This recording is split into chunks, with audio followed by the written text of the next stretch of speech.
Hello दोस्तों, कैसे हो आप सब लोग। उम्मीद करता हूँ सब बढ़िया होंगे। स्वागत है आप सबका पार्ट 2 में। आज हम गुइल वंश का पार्ट 2 लेकर आए हैं। कल हमने पढ़ा था मेवाड़ के बारे में, मेवाड़ की संपूर्ण जानकारी के बारे में, गुइल वंश के बारे में हमने पढ़ा था, गुहादित्य के बारे में हमने गुइल वंश के कुल देवी देवताओं के बारे में पढ़ा था। आज हम उन टॉपिकों से आगे चलते हैं। अभी हम पढ़ेंगे गुइल वंश के वास्तु संस्थापक बप्पा रावल के बारे में। तो पहले हम जानेंगे मेवाड़ी ध्वज के बारे में। हमने कल आपको थोड़ा सा बताया था कि मेवाड़ी ध्वज पर सूर्य का चित्र बना हुआ है। आज हम इसे पूरा जानेंगे कि मेवाड़ी ध्वज कैसा था। मेवाड़ी ध्वज था, उस पर सूर्य का चित्र था और बीचों बीच नाम लिख रखा था मेवाड़। और इस मेवाड़ी ध्वज पर नीचे नीचे एक प्रमुख वाक्य था इनका, वो लिख रखा था। और प्रमुख वाक्य था, जो दर्द राखे धर्म को, जो दर्द राखे धर्म को, तिही राखे करतार। ये इनका प्रमुख वाक्य ध्वज पर लिखा हुआ था। फिर हमें भील का एक चित्र मिलता है, बताया जाता है यह भील था, वो पुंजा भील था। और एक तरफ हमें मिलता है राणा प्रताप का चित्र। कहते हैं जब राणा प्रताप सर उठाते हैं तो सूर्य का तेज भी फीका पड़ जाता है। हम पढ़ेंगे महाराणा प्रताप के बारे में आगे चलकर। बड़े ही शानदार अलग अंदाज में आपके रोंगटे खड़े हो जाएंगे जब हम महाराणा प्रताप पढ़ेंगे। तो एक तरफ पुंजा भील मिला है, पुंजे भील के हाथ में तीर कमान और भाला बताया गया है। राणा प्रताप के हाथ में तलवार बताई गई है। यह मेवाड़ी ध्वज था। पूछा जा सकता है मेवाड़ी ध्वज पर किसका चित्र बना हुआ है, तो किसका बना हुआ है? सूर्य का। यह पूछा जा सकता है कि जो मेवाड़ का ध्वज है उस पर क्या वाक्य लिख रखा है। वाक्य यह लिख रखा है, जो दर्द राखे धर्म को, तिही राखे करतार। यह मेवाड़ी ध्वज की संरचना है। अब हम जानेंगे बप्पा रावल के बारे में। बप्पा रावल महान प्रतापी योद्धा हुआ करता था, जो अरब जाकर अरब वासियों को अरब के अंदर ही ठोकर आया था। तक हमने जाना है गुहादित्य के बारे में। अब हम बात करेंगे बप्पा रावल की। देखो, बप्पा रावल और गुहादित्य के बीच में जो राजाएं हैं उनकी इतनी जानकारी नहीं मिलती है, तो हम उनका कई बार कर्म पूछ लिया करता है, तो हम उनके कर्म जरूर लिखेंगे। देखो, जो गुहादित्य था उन्हें वचन दिया गया था पुष्पावती को, किसे, विजयदित्य को क्या मिला था कि 10 पीढ़ी तक ब्राह्मण धर्म का क्या किया जाएगा, पालन पोषण किया जाएगा। तो गुहादित्य के बाद में जो राजा बनते हैं वो राजा भोज होते हैं। राजा भोज के बाद में राजा बनते हैं वह नागादित्य। नागादित्य के बाद में राजा बनते हैं महेंद्र प्रथम। और महेंद्र प्रथम के बाद में राजा बनते हैं वो है शिलादित्य। शिलादित्य के बाद में राजा मिलते हैं वो है अपराजित। अपराजित के बाद में जो राजा बनते हैं वो है महेंद्र सेकेंड। इस महेंद्र सेकेंड ने, प्यारे दोस्तों, क्या किया था? बिलों पर कर लगा दिया था। कर लगा दिया। बिलों पर कर लगाने के कारण, बिलों पर कर लगाने के कारण बिलों ने महेंद्र द्वितीय की क्या कर दी थी? हत्या कर दी थी। प्यारे दोस्तों, किस लिए हत्या कर दी थी? जो महेंद्र द्वितीय था इसने बिलों पर कर लगा दिया, इसलिए बिलों ने क्या कर दी? महेंद्र द्वितीय की हत्या कर दी। और इस महेंद्र द्वितीय का पुत्र था, वो था बप्पा रावल। और बप्पा रावल मतलब जैसे महेंद्र द्वितीय की हत्या हुई तो बप्पा रावल इनके वंश का था, और बिलों को पता चलता तो बिल भी क्या कर देते थे? मार देते थे। इसलिए ये क्या करने लगे? गाय चराने लग गए थे। और गाय किसकी चराते थे? हरित ऋषि की। हरित ऋषि की गाय चराने लग गए, जिससे उन्हें यह पता चले कि इनका वंश खत्म हो गया है।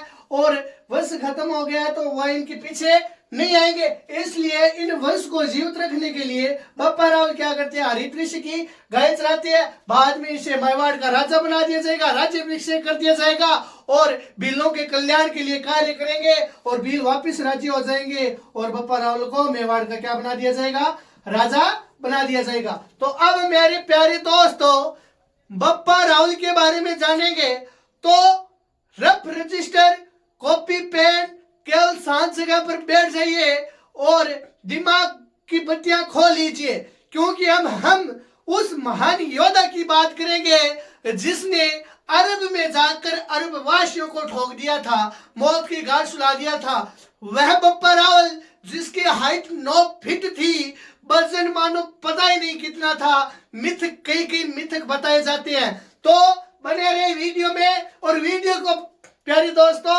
शेयर जरूर कर दीजिए, लाइक कर दीजिए। बस मैं आपसे क्या चाहता हूं, बस यही चाहता हूं, केवल वीडियो को लाइक कर दीजिए और शेयर कर दीजिए और मुझसे आपसे कुछ नहीं चाहिए, बस यही चीजें चाहिए।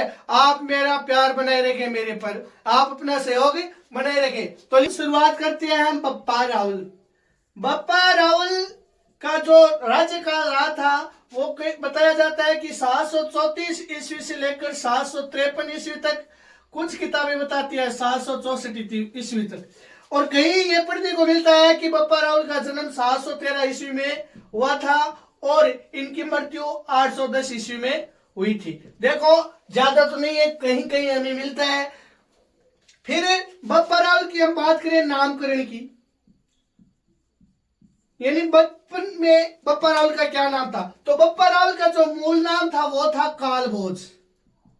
मूल नाम कालभोज था और ये बप्पा रावल जो नामकरण किया था वो किसने किया था, हरित ऋषि ने। प्यारे दोस्तों ये हरित ऋषि बप्पा रावल के क्या थे, गुरु थे।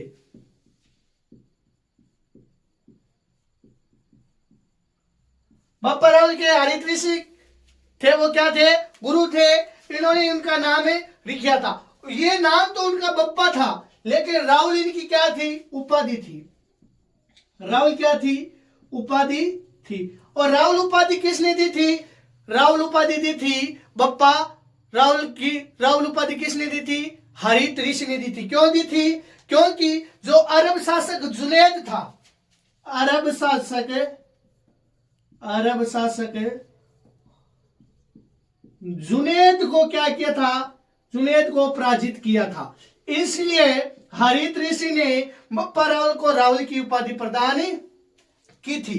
हरित ऋषि ने बप्पा रावल की उपाधि क्यों प्रदान की थी, क्योंकि बप्पा रावल ने अरब शासक जुनैद को क्या किया था, पराजित किया था। इसलिए बप्पा रावल को कौन सी उपाधि मिली थी, रावल। और उनका नाम क्या था, बप्पा। उनका मूल नाम क्या था बचपन का, कालभोज नाम था। और अब हरित ऋषि को कौन सी संप्रदाय से जाना जाता है, हरित ऋषि थे वो किस संप्रदाय के थे, तो यह लकुलिंग संप्रदाय के थे। किस संप्रदाय के थे, लकुलिंग नहीं सॉरी लकुलिस संप्रदाय के थे। तो आपको पूछा जाएगा कि हरित ऋषि किस संप्रदाय के, तो यह लकुलिस संप्रदाय के थे, लकुलिस संप्रदाय के। आपको पूछ लिया जाएगा कि लकुलिस संप्रदाय के प्रवर्तक कौन थे, परिवर्तक। तो लकुलिस संप्रदाय के प्यारे दोस्तों प्रवर्तक थे दंडधारी लकुलिस। लकुलिस के संप्रदाय के प्रवर्तक कौन थे, दंडधारी लकुलिस। और इनका अन्य नाम लकुलिस संप्रदाय का अन्य नाम था पाशुप संप्रदाय। क्या नाम था, पाशुप संप्रदाय। जो लकुलिस संप्रदाय था उसका अन्य नाम पाशुप संप्रदाय, इसके प्रवर्तक थे दंडधारी लकुलिस। आपको प्यारे दोस्तों एक बात और बता दूं, जो मेवाड़ी घराना है, मेवाड़ी घराना का मतलब हो गया जो मेवाड़ के राजा है, वो किस संप्रदाय से थे, तो वो प्यारे मेरे दोस्तों शैव संप्रदाय से थे। किस संप्रदाय से थे, शैव संप्रदाय से थे। यानी जो मेवाड़ के जितने भी राजा हुए हैं वो किस संप्रदाय के थे, शैव संप्रदाय के थे। और हरित ऋषि लकुलिश संप्रदाय के थे, इसके प्रवर्तक थे दंडधारी लकुलिश, और पाशुप संप्रदाय इनका क्या नाम है, अन्य नाम है। अब प्यारे दोस्तों हम बात करते हैं बप्पा रावल की। बप्पा रावल के बारे में बहुत ही बड़ी बात बताई जाती है कि बप्पा रावल है ना, जो बप्पा रावल ये क्या करते हैं, 35 हाथ की धोती पहनते थे। अब देख लो कितना लंबा ठाडा व्यक्ति होगा, कितना ऊंचा व्यक्ति होगा, कितना लंबा ठाडा चौड़ा व्यक्ति होगा कि ये इतने 35 हाथ, ये देख लो 35 हाथ, इतने बड़े हाथ करेंगे तो कहां तक धोती जाएगी, उतने हाथ की तो बप्पा रावल धोती पहनता था। और कहते हैं कि 16 हाथ का दुपट्टा रखता था। कितने हाथ का दुपट्टा रखता था, 16 हाथ का। अब देख लो गलगमा गालन में इतना बड़ो हाथ करो 16 खट्ट जाए, और भी तो बड़ो तो बप्पा रावल एक लो के राख दो दुपट्टो राख दो। कहते हैं कि बप्पा रावल के पास 32 मण की तलवार थी। अब देख लो 35 हाथ की धोती, 16 हाथ को दुपट्टो, और 20 शरीर के ऊपर वो लंबो ठाडो 9 फुट हाइट को जोटा भर को बप्पा रावल है, और जिको के राख तो 32 मण की तलवार। अरे प्यारे दोस्तों 32 मण की तलवार राख तो, अरे 32 मण कितना किला होगी, अरे एक मण में हुआ 40 किला, एक मण में 40 किला, तो 32 में गुणा कर दो प्यारे दोस्तों 40 तो 0 4 3 12 1280 किलो की तलवार। आजकल तो 5 किलो की को रखी जाए। देख लो कितना महान योद्धा थे, कितने बड़े योद्धा थे। सोचो आप, बप्पा रावल को ऐसे इतिहास में नहीं बताया जाता है, इसलिए तो यह चित्तौड़ दुर्ग को जीत लिया था। महान ठाडा व्यक्ति था, बहुत बड़ा ठाडा व्यक्ति हो। अब देख लो 32 मण की जिको आदमी तलवार रख है, तुमको भोजन क्या होना चाहिए। कहते हैं कि जब बप्पा रावल प्रातःकालीन का जो नाश्ता करते थे, वो कहकर तो 4 बकरा खा जाऊं। तो प्रातःकालीन का नाश्ते है या दोस्तों, जहां पर नाश्ता मैगी वगैरह टाबर करे बे, मैगी जिसे ही उड़ी है, कुरकुरा खा लिया, नाश्ता खा लिया। आजकल टिफिन में भुजिया गाल लीजिए, कई मैं स्कूल में पढ़ाया करूं, टाबर टिफिन में भुजिया गाल लिया, वो तो आपनो नाश्ता यार वो ही खानो है। तो अठ देखो भाई साहब बप्पा रावल नाश्ता कमा 4 बकरा, तो भोजन देखो लो क्या होना चाहिए। कितो तगड़ो आदमी हो, कितो ठाडो आदमी हो, जिको 12 कुंटल 80 किला 1200 किला बेजा तलवार राख। तो ये तो देखो मिथ क्यों हो सकता है, क्या पता सच में होगा, हमें तो लिखा हुआ मिला है, हमने तो वास्तव में देखा नहीं है। तो बप्पा रावल की यह तो देखो, बप्पा रावल का नामकरण हम किया, हरित ने किया कि उसका नाम बप्पा था। जब वो जुनियत को कराती है तो उसे रावल की उपाधि मिलती है। मूल नाम कालभोज था, और बप्पा रावल का जन्म 713 ईस्वी से 810 इनका जीवन काल रहा। यह राजा बनती है 734 में, और कुछ किताबें बताती है कि 753 ईस्वी तक रहा था, और कुछ बताती है कि 764 ईस्वी तक रहा था। फिर था कि जो हरित है वो किस संप्रदाय के से, वो थे लकुलिश संप्रदाय के थे। इनके प्रवर्तक थे दंडधारी लकुलिश, और पाशुप संप्रदाय इनका अन्य नाम था। और कहते हैं कि बप्पा रावल 35 हाथ की धोती पहन तो, 16 हाथ को दुपट्टा राख तो, और 32 मन की क्या कर तो तलवार पहन तो। मारवाड़ी में क्या करे, आपने मारवाड़ी में कहनी जिको चरे वो कदी ना मरे। भाई साहब क्यों मरो, 713 800 साल 100 साल जीवे। चढ़तो ठाटो व्यक्तियों की योगोनी लड़तो की ठोक दो तो अगलो ही पताल में बैठ तो वो क्या बैठ तो, यानी क्या करे आपने घर करी जिको चरे वो मरे के चढ़तो रहे वो कदी को मरे, वो स्वास्थ्य है। देखो देसी खानो खानो चाहिए, मेरी मानो तो चौको देसी खानो चाहिए अगरो। और अब आगे चलते हैं, हम बात करते हैं बप्पा रावल के गुरु की। तो आप सबको पता है, अभी मैंने बताया कि बप्पा रावल का गुरु कौन था, तो गुरु थे हरित ऋषि, वो इनके गुरु थे। हरित ऋषि क्या करते थे कि जो इनकी एक माता थी, वो थी राजसण माता, उनकी क्या करते थे, आराधना करते थे। और इन्होंने राजसण माता की आराधना 12 वर्षों तक की थी। कितने वर्षों तक की थी? 12 वर्षों तक। और जब हरित ऋषि राजसन माता से आराधना करते तो वह मेवाड़ का राज जरूर मांगते थे।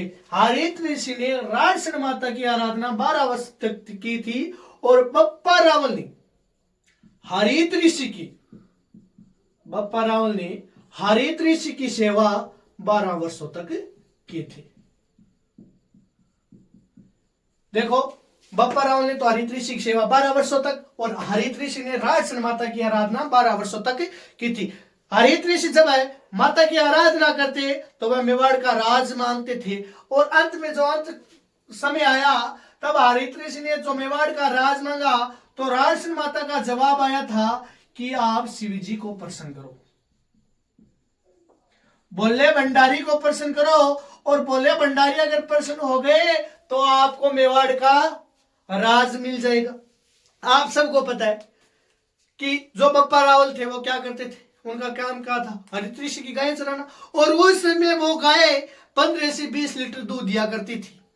हरित ऋषि की जो गायें लेकर बप्पा रावल चला कर आते तो उनमें से एक गाय दूध नहीं देती थी, चरा कर आ जाते, लेकिन शाम होती जब दूध का वक्त होता तो वो गाय क्या नहीं देती थी? दूध नहीं देती थी। तब बप्पा रावल ने हरित ऋषि कहे, अगर अरे बप्पा गाय चरावे अच्छी बात है लेकिन दूध ना पिया कर, थान ध्यान है बहुत छोटा वर्गो आदमी ठाडो महान व्यक्ति जो 20 किलो दूध की तो पहुंचे बिंगा के पी जाऊं तो भाई ये लाग तो कि भाई बप्पा दूध ना पिया करे। तो बप्पा के मन में विचार आता है कि मैं दूध पीता ही नहीं हूं और गुरुजी मुझे डांट रहे हैं, तो इस गाय का क्या रखा जाए? ध्यान रखा जाए। तो जब गाय चराने के लिए बप्पा रावल गए तो उन्होंने उस गाय का क्या रखा? ध्यान रखा तो गाय एक जगह जाकर रुक जाती है और बप्पा रावल देखते हैं कि उस गाय के थन से दूध स्वतः ही निकलता है, अपने आप दूध निकलता है। जब बप्पा रावल ये देखता है वापिस ऋषि के पास अपने गुरुजी के पास आते हैं और ये बात बताते हैं कि भाई यह परिक्रमा गाय रुकती है, गाय का दूध अपने आप निकलता है। हरित ऋषि और बप्पा रावल दोनों जाकर देखते हैं और उन पत्तों को उठाते हैं तो वहां एक लिंग जी की वहां पर एक लिंग जी की मूर्ति निकलती है और एक लिंग जी का मंदिर वहां पर ही बनवा दिया जाता है। देखो, अब हरित ऋषि ने 12 वर्ष तक तपस्या की थी और 12 वर्ष की तपस्या पूरी हो गई तो उनके जाने का समय हो गया। तो वो बप्पा रावल को कहते हैं कि बप्पा रावल तुम जल्दी आना, मैं तुम्हें आशीर्वाद देकर जाऊंगा। तो अब हरित ऋषि का जाने का समय हो गया था। हरित ऋषि विमान पर बैठे और निकल गए और बप्पा को आने में थोड़ी क्या हो गई थी? देरी हो गई थी। तो बप्पा जैसे आए, हरित ऋषि विमान में उड़ान भर चुके थे तो भागते हुए देखा तो उन्होंने हरित ऋषि ने बप्पा रावल देखी और बोला कि बप्पा भाग जल्दी आ। तो बप्पा जैसे विमान के बराबर जाकर खड़े हुए तो बप्पा को आवाज लगाई हरित ऋषि ने कि अपना मुंह खोलो। देखो, महान व्यक्ति थे बप्पा रावल, कितना बड़ा ठाडा व्यक्ति था, बड़ो एकदम अष्टपुष्ट व्यक्ति। मैंने मुंह खोले तो बड़ो सारा मुंह नहीं खुला है तो सीधो पीक के अंदर आ जाओ। तो उन्होंने उसके मुंह के अंदर पीक थूकने की कोशिश की तो बप्पा रावल ने कहा, गुरुजी जाता जाता 12 साल तक सेवा करी, वो क्या काम कर जावे। बप्पा को उनको पता नहीं था कि वो पीक है वो कितनी काम की है। तो उन्होंने कहा, गुरुजी 22 साल। तो उन्होंने जैसे पीक थूकने की कोशिश की वो ऐसे पेश हुए तो वो पीक उनके पैरों पर जा गिरी। तब ऊपर बप्पा रावल से ये पूछा गया हरित ऋषि द्वारा ऊपर से आवाज आई कि बप्पा रावल पीक कहाँ गिरा है। तो बप्पा ने कहा, गुरुजी थे कि घर उड़ जाओ, किन्ना गिरी 12 साल को मेरो थे वो करियो देख लो। तो फिर जोर से आवाज लगाई कि बप्पा कहाँ गिरा है पीक। तो बप्पा ने बताया कि मेरे पैरों में पीक गिरा है। तब हरित ऋषि कहते हैं, अगर यह पीक तुम्हारे मुख में गिर जाता तुम जिंदगी भर के लिए अमर हो जाते। चलो कोई नहीं, तुम्हारे पैरों पर गिर रहा है तो मेवाड़ घराना हमेशा के लिए आपके पैरों पर रहेगा और मेवाड़ घराना आपसे कोई छीन नहीं सकता है। अंत में जाते जाते हरित ऋषि ने बप्पा रावल को आशीर्वाद देकर गए थे। अब देखो, बप्पा रावल ने अपने वंश की गोयल वंश 734 ईस्वी में क्या बनते हैं? गोयल वंश के राजा बनते हैं कौन? बप्पा रावल। और राजा कब किसे बनते हैं? कि जो चित्तौड़ दुर्ग था, चित्तौड़ दुर्ग मान मोरी के हाथों पर था और मान मोरी को क्या कर देते हैं? बप्पा रावल पराजित कर देते हैं और मान मोरी को पराजित कर चित्तौड़ दुर्ग जीत लिया जाता है और गोयल वंश के वास्तविक संस्थापक कहलाते हैं। तो बताओ, गोयल वंश के वास्तविक संस्थापक कौन है? वास्तविक संस्थापक। गोहिल वंश के वास्तविक संस्थापक कौन थे? बप्पा रावल। और गोहिल वंश की स्थापना किसने की थी? गुहादित्य ने। बप्पा रावल 734 ईस्वी में मानमोरी को पराजित करके गोहिल वंश के वास्तविक संस्थापक बनते हैं। अब बात करते हैं बप्पा रावल की उपाधि। तो प्यारे दोस्तों, बप्पा रावल की उपाधि कवि श्यामलदास बप्पा रावल की उपाधि बताते हैं कि इनका जो बप्पा रावल है ना, ये इनकी क्या थी? उपाधि थी। कि बप्पा रावल इनकी क्या थी? उपाधि थी। मुहूर्तो नैन्सी व कर्नल जेम्स टोड वो बताते हैं कि बप्पा इनका नाम था और उपाधि रावल थी। श्यामलदास के अनुसार बप्पा रावल की उपाधि है और मोर्टोनेंसी और कर्नल जेम्स टोड के अनुसार बप्पा इनका नाम था और उपाधि क्या है? रावल है। और चार्ल्स मार्टल उपाधि सीवी वेद के अनुसार है कि बप्पा रावल की चार्ल्स मार्टल क्या है? उपाधि है। और किसने दी थी? सीवी वेद ने बप्पा रावल को चार्ल्स मार्टल की क्या दी थी? उपाधि दी थी। बप्पा रावल 734 ईस्वी में राजा बनते हैं। कब बनते हैं? 734 ईस्वी। कहां के? चित्तौड़ को, मेवाड़ के चित्तौड़ को जीते हैं। किससे? मानमोरी से। कब? 734 ईस्वी में। अब देखो बप्पा रावल ने क्या क्या और करवाई। तो देखो बप्पा रावल ने प्रथम बार, आपको एक प्रश्न पूछा जाएगा कि गोहिल वंश मेवाड़ का प्रथम राजा जिसने चित्तौड़ दुर्ग को जीता, तो प्रथम राजा कौन हुआ? बप्पा रावल हुआ। कब जीता? 734 ईस्वी में। किसको हराकर? मानमोरी को हराकर। अब बप्पा रावल के संदर्भ में एक प्रश्न प्रथम बार में और बनता है। हम नाम पढ़ रखे हैं कि इनका मूल नाम था क्या? बप्पा तो नाम दिया हरित ऋषि ने। रावल बप्पा को उपाधि मिली हरित ऋषि द्वारा। और इनका बचपन का मूल नाम क्या था? कालभोज। एक परिस्थिति है वो इन दोनों को क्या बताती है? अलग अलग बताती है। और कौन सी परिस्थिति है वो? रणकपुर परिस्थिति। रणकपुर परिस्थिति के अनुसार बप्पा रावल और कालभोज क्या है? दोनों अलग अलग है। और ये रणकपुर परिस्थिति कब किया? 1439 की। कब किया है? 1439 की। रणकपुर मंदिर भी है। और ये रणकपुर मंदिर कहाँ है? पाली में। और इसका निर्माण किसने करवाया था? धनक शाह द्वारा। अब देखो कि बप्पा रावल और कालभोज दोनों अलग अलग है। हम क्या पढ़ रहे हैं? एक ये बात कौन बताती है? रणकपुर परिस्थिति बताती है। ये रणकपुर परिस्थिति कब किया है? 1439 की है। रणकपुर मंदिर पाली में स्थित है जिसका निर्माण धनक शाह ने करवाया था। हम पढ़ रहे थे कि भाई चित्तौड़ दुर्ग को मेवाड़ के राजा ने पहली बार कब जीता और किसने जीता? तो किसने जीता? 734 ईस्वी में। किसके द्वारा? बप्पा रावल के द्वारा। अब देखो हम बप्पा रावल के कामकाज पढ़ रहे हैं। तो बप्पा रावल ने अपने जीवन काल में सोने के सिक्के चलवाए थे। सोने के सिक्के चलाए। बप्पा रावल ने क्या चलाए थे? सोने के सिक्के चलाए थे। और आपको पूछा जा सकता है ये सिक्के कितने ग्रेन के थे? तो ये 115 ग्रेन के सोने के सिक्के थे। इन सोने के सिक्के पर आकृति बनी हुई थी। देखो इसके एक तरफ आकृति थी सूर्य की फोटो, सूर्य का चित्र बना हुआ था। और एक तरफ गाय का चित्र। और इसके एक तरफ है त्रिशूल बनी हुई थी और शिवलिंग बना हुआ था। लेटे हुए व्यक्ति की फोटो थी और यहां पर बेल था। और जो ये लेटा हुआ व्यक्ति है वो था बप्पा रावल स्वयं। इस प्रकार क्या बना हुआ था? सोने के सिक्का बना हुआ था। और ये सोने के सिक्का कितने ग्रेन का था? 115 ग्रेन का था। प्रथम बार सोने के सिक्के मेवाड़ के राजाओं द्वारा किसने चलाए थे? बप्पा रावल ने चलाए थे। और कितने ग्रेन के थे? 115 ग्रेन के थे। एक तरफ सूर्य व गाय की तस्वीर है, दूसरी तरफ त्रिशूल, शिवलिंग, सोए हुए बप्पा रावल लेटे हुए बताए गए और एक बैल की तस्वीर है। यह देख लिया भाई। ये बप्पा रावल ने क्या करवाए? कार्य करवाए। क्या चलाए? सोने के सिक्के चलाए। पहली बार चित्तौड़ दुर्ग को बप्पा रावल ने जीता। अब हम बात करते हैं बप्पा रावल की सीमाओं की। भाई बप्पा रावल की सीमा कहाँ कहाँ से थी? बप्पा रावल की सीमा खुरासन, खुरासन पड़ता है मध्य एशिया,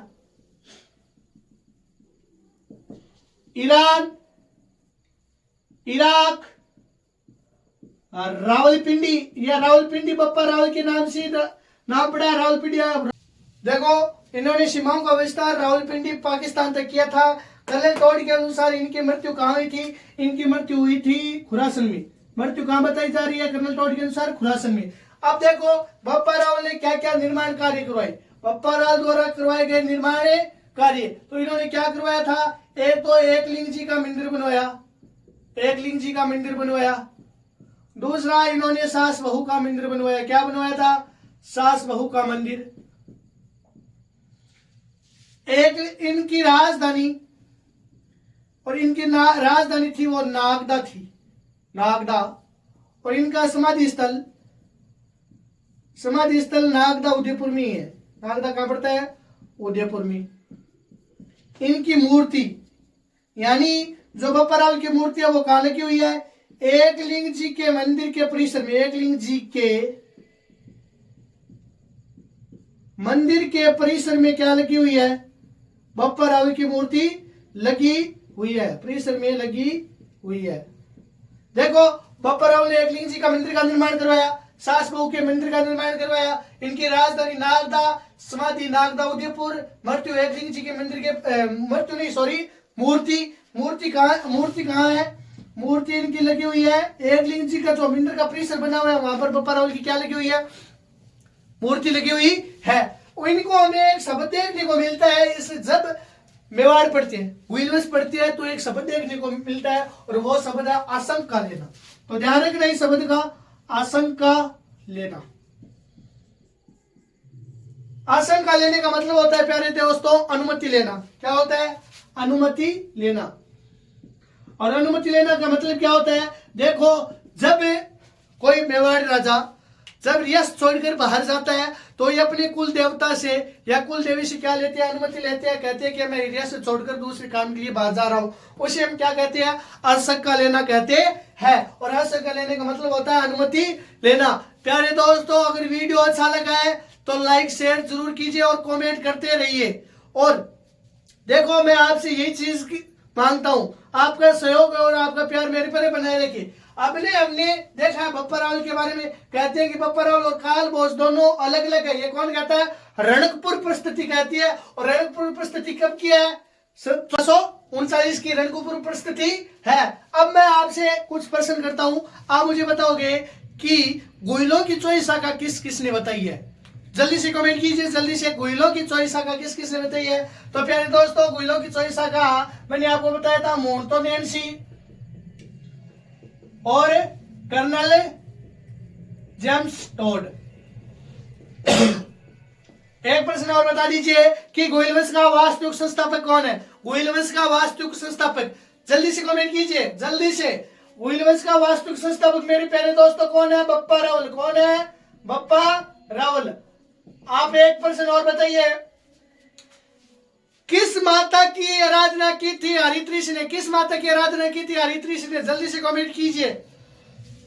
तो किस माता की आराधना की थी? राजसन माता की। किस माता की? राजसन। कितने वर्षों तक प्यारे दोस्तों? 12 वर्षों तक।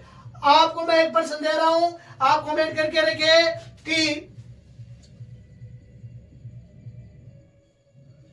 गुइलवंश के दूसरे राजा कौन बने? राजा कौन बने? या गुहादित्य के बाद राजा कौन बने? गुहादित्य के बाद राजा कौन बने? यह मुझे कमेंट करके आप बताओगे। आपका होमवर्क यह रहेगा। धन्यवाद। आपका प्यार बनाए रखे, आप सपोर्ट कीजिए, अपने ग्रुप अपने दोस्तों को भेजिए। आपको इसमें से कोई चीज की कमी नहीं मिलेगी। एक एक चीज मैं ढूंढ ढूंढ कर लाया हूं, आप कहीं पर देख लेना, आपको एक चीज एक्स्ट्रा मिलेगी। तो आप अपना प्यार बनाए रखें। राम राम सा खमा गणी। धन्यवाद।